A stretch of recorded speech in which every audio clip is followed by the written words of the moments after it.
अच्छा बच्चों, आज हम काव्यांश 5 का व्याख्या करेंगे। कविता आत्मपरिचय, कवि हरिवंश राय बच्चन। कविता की पंक्तियां इस प्रकार है। मैं रोया इसको तुम कहते हो गाना, मैं फूट पड़ा तुम कहते छंद बनाना। क्यों कवि कहकर संसार मुझ अपनाए, मैं दुनिया का हूँ एक नया दीवाना। मैं दीवानों का वेश लिए फिरता हूँ, मैं मादकता निशेष लिए फिरता हूँ। जिसको सुनकर जग झूम झुके लहराए, मैं मस्ती का संदेश लिए फिरता हूँ।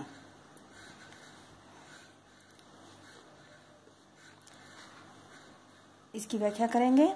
मैं रोया इसको तुम कहते हो गाना, मैं फूट पड़ा तुम कहते हो छंद बनाना।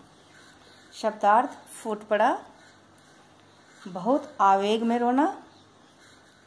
दीवाना, पागल, मस्त। मादकता,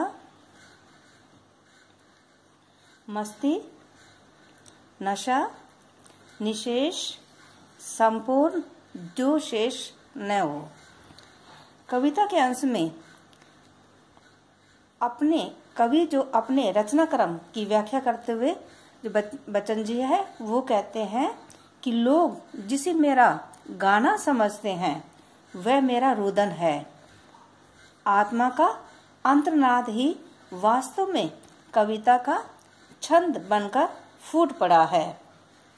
क्यों कवि कहकर संसार मुझ अपनाए, मैं दुनिया का हूँ क्या एक नया दीवाना। कवि आगे कहते हैं कि संसार मुझे कवि के रूप में क्यों अपनाना चाहता है। मैं तो इस दुनिया में एक नया दीवाना हूँ। अपने दीवानेपन को स्पष्ट करते हुए कवि कहता है, मैं दीवानों का वेश लिए फिरता हूँ, मैं मादकता निशेष लिए फिरता हूँ।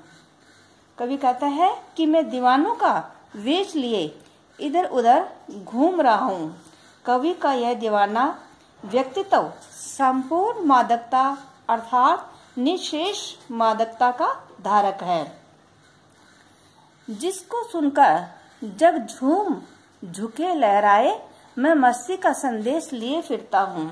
कवि दुविधाओं एवं विफलताओं से जूझ रहे इस संसार को उसी दीवानेपन की मस्ती और मादकता का संदेश देना चाहते हैं, जिसे ग्रहण कर यह संसार अपनी असफलता तथा विफलता को भूलकर मस्ती के आवेग में झूम उठे, लहरा उठे, प्रसन्न हो उठे।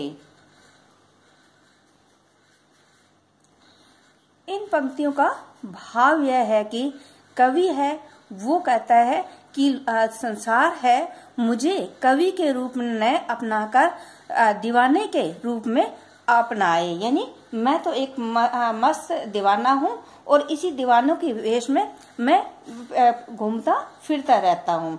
तो कवि आगे कहता है कि लोग हैं जो अपनी जो विफलताएं हैं उनको भूल जाए और इसी तरह दीवानेपन में मस्ती और मादकता में अपने आप को ग्रहण करे और विफलता को भूल जाए और मस्ती आवेग में झूम उठे और लहरा उठे और प्रसन्न हो उठे। काव्य सौंदर्य इन पंक्तियों का इस प्रकार है। साहित्यक खड़ी बोली का प्रयोग हुआ है। भाषा भावों के अनुरूप सहज, सरल एवं प्रभाव युक्त है। कथन की शैली का प्रयोग स्पष्ट है। क्यों कवि कहकर पद में अनुप्रास अलंकार की छटा विद्यमान है। झूम झुके पद में भी अनुप्रास अलंकार का प्रयोग देखने योग्य है। लिए फिरता हूँ की आवृत्ति से काव्य में नया आकर्षण आ गया है।